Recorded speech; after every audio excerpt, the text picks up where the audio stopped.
Agora, amigos e amigas, vamos para o nosso bate-papo especial com um convidado de honra. Hoje o nosso convidado é advogado, professor, e não é qualquer advogado, não.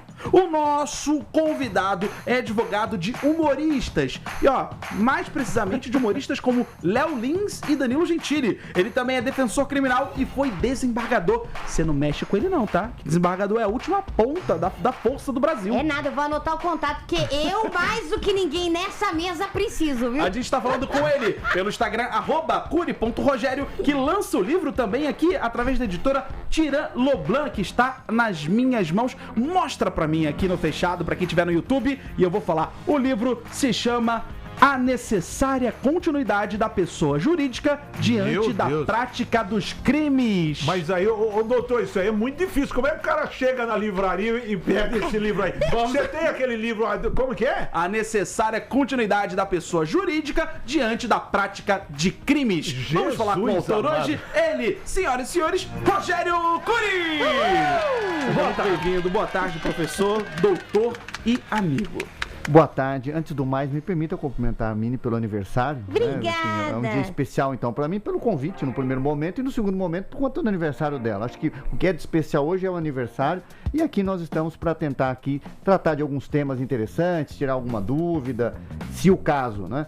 Enfim, mas é um prazer aqui estar com vocês. Prazer é tudo meu. Que categoria, hein? Chique que demais. categoria. É incrível quando vem um convidado que dá um banho de delicadeza, banho de gentileza, que a gente fica até mal, né? Não, eu falo me tudo sinto errado, burro. rapaz. Nossa senhora. Vamos lá, a primeira pergunta para o nosso convidado, que é advogado dos humoristas. Por favor, Marcelo Batista. Doutor Rogério, para o nosso ranking de sobremesas, qual seria a sua sobremesa predileta? Olha, eu gosto muito de chocolate, de qualquer gênero. Aquele meio amargo também? Meio amargo é o melhor. É o melhor? É o melhor, eu acho. Os de moedinha também? Mas como advogado criminalista, a vida já não é doce. Doce assim. Então o chocolate meio amargo, ele já adoça muito. Então, 1 ponto para chocolate no nosso ranking aqui das sobremesas. Vamos lá, então. Doutor Rogério, deixa eu entender. O senhor é advogado dos humoristas. E o humorista é o tipo de cliente que mais rende dinheiro para um advogado? Não, pelo contrário, nada disso. Aliás, eu acho que o humorista não deveria ser o meu cliente. Eu, como advogado criminalista, eu venho dizendo que o lugar do humorista não seria na cadeira como acusado de um processo criminal. Esse não é o cliente da justiça criminal. O humorista não é e não deve ser. Obviamente que toda pessoa, humorista, eu digo o artista, né, nunca. Mas a pessoa física, se em um determinado momento ela ofender alguém, ela brigar com alguém, mas não no seu trabalho, no seu show, no seu espetáculo, na sua piada, nós precisamos compreender um pouco melhor essa questão do artista, da posição do artista no Brasil.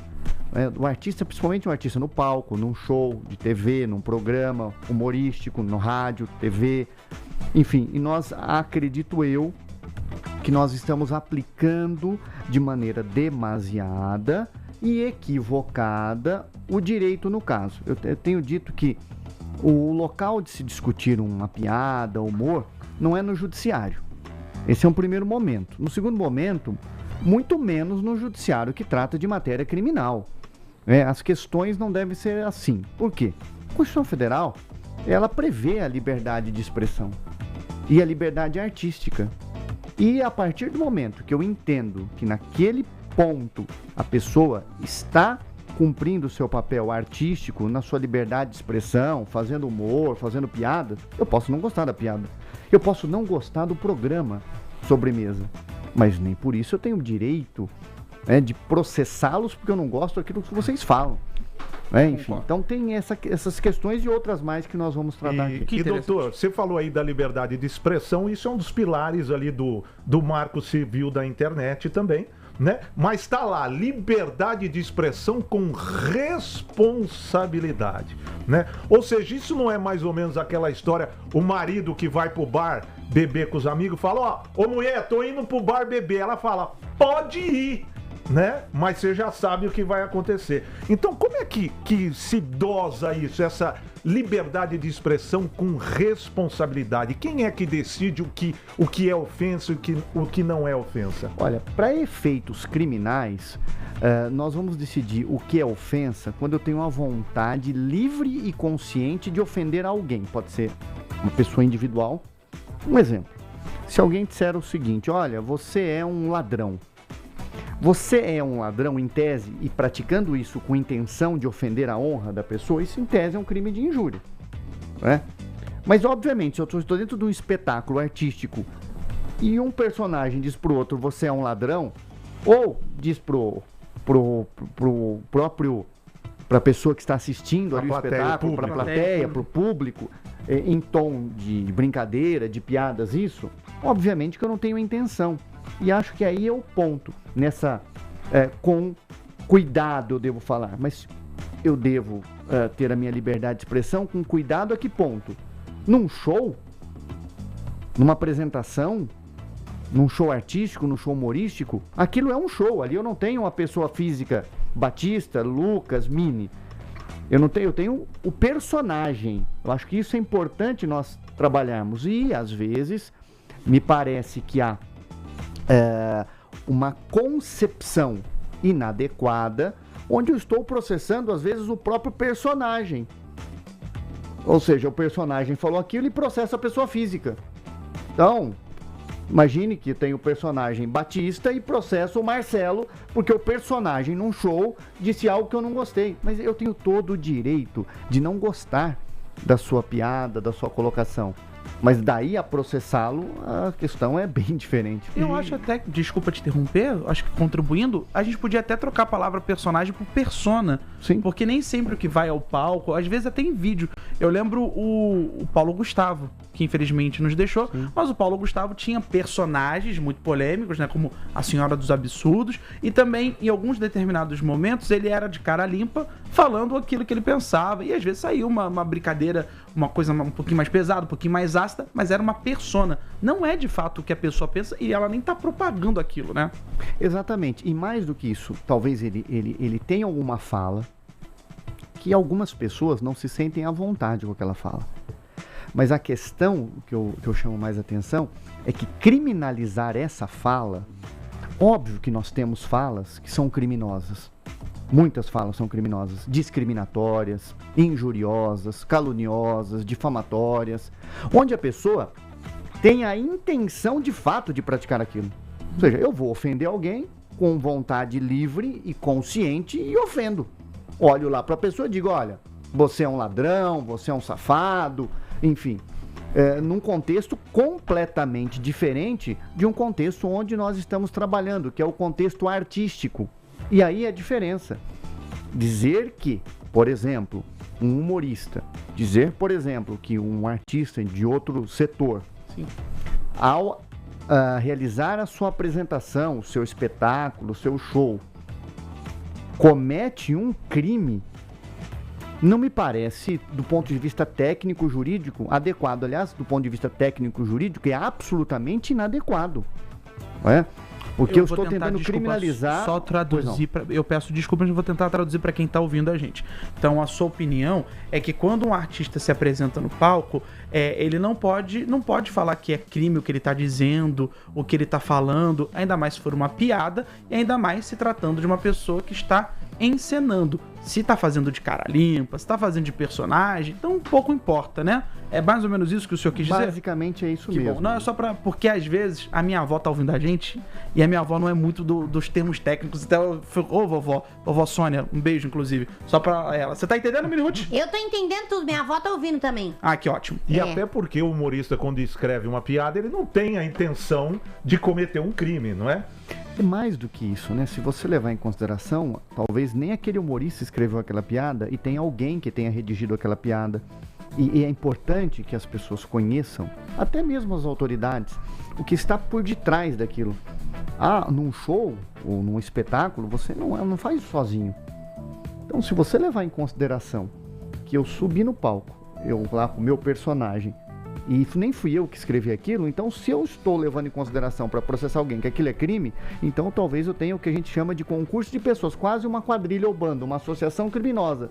Ou seja, é possível dizer que todas aquelas pessoas, o sujeito da iluminação, do som, todo mundo está contribuindo com a intenção de que ele pratique um ato criminoso? E doutor Rogério, ontem a gente teve o Monark aqui, e isso gerou até um debate no programa, a questão dele ter chamado o ministro, o Dino, de gordola. Isso é um crime?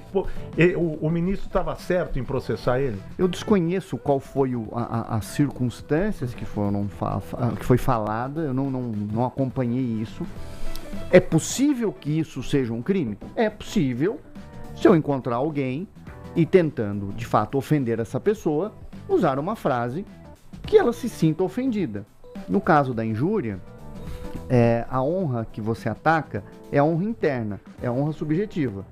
Mas a depender do contexto do que se fala aquilo, do ponto de vista criminal, não é crime. Você poderia ter até pensar numa incidência, numa ação de reparação de danos, de indenização, e olhe lá, a depender do contexto. Obviamente, se eu tenho um contexto de intenção, de vontade de praticar aquilo, de ofender a pessoa, obviamente nós podemos começar a buscar uma aplicação do direito, que significa, primeiro, eu diria, que direito? Para que todos, provavelmente muitos que estão nos ouvindo não são da área, mas que direito é esse que você quer dizer? Eu quero dizer o seguinte, olha, talvez nós precisamos primeiro avaliar se eventualmente eu preciso do direito, do judiciário. E se preciso, que judiciário é esse? É aquele que eu vou pagar uma indenização, uma reparação pelos danos? Não é? Talvez. E com isso já bastaria? Sim. Mas onde eu estou atuando, nós já estamos trazendo o direito criminal. Aquele que aplica pena, onde eu vou cumprir uma pena num estabelecimento prisional, numa penitenciária, etc. Então não me parece que esse é um ambiente adequado para nós levarmos o humor. Doutor, eu tenho uma dúvida. Se um dia, por exemplo, eu entrar em algum reality show, né? E eles resgatarem alguns tweets meus antigos, como já aconteceu com alguns famosos, né? Por exemplo, o Júlio Cocielo. Esse crime, ele prescreve ou não? Depende. Se nós estivermos falando desses crimes imputados, como os crimes discriminatórios, etc., os crimes são imprescritíveis. Tá? Só para deixar claro o que é prescrever, que eu não entendi, doutor. Prescrever o quê? Significa que o Estado, em algum momento, não pode mais processar a pessoa. Então, assim, depois de um tempo não dá nada. Exatamente. Então a pessoa vai lá e comete um crime. Aí passou um tempão depois de ela ter cometido esse crime. Aí ela resolve contar pra alguém. Aí alguém vai lá na delegacia e fala, ela cometeu esse crime. Quanto tempo tem? Tem 10 anos. Mas esse crime já prescreveu. Então isso acontece com alguns crimes. Não é com tudo não, tá? Com alguns crimes isso acontece. Com outros são imprescritíveis. Ou seja, pode ter cometido há 20, 30 anos atrás, vai pagar pelo erro. E é interessante essa tua fala, Mini, porque num caso específico de alguém ter tratado algo no Twitter, era preciso analisar, inclusive, se o Twitter não é a ferramenta de trabalho daquela pessoa. Esse é o primeiro ponto. É a ferramenta de trabalho. Ponto 1. Ponto 2. Sendo a ferramenta de trabalho, em que contexto que foi publicado aquilo? Num contexto do trabalho efetivo, do trabalho de humor, de divulgação? Ok.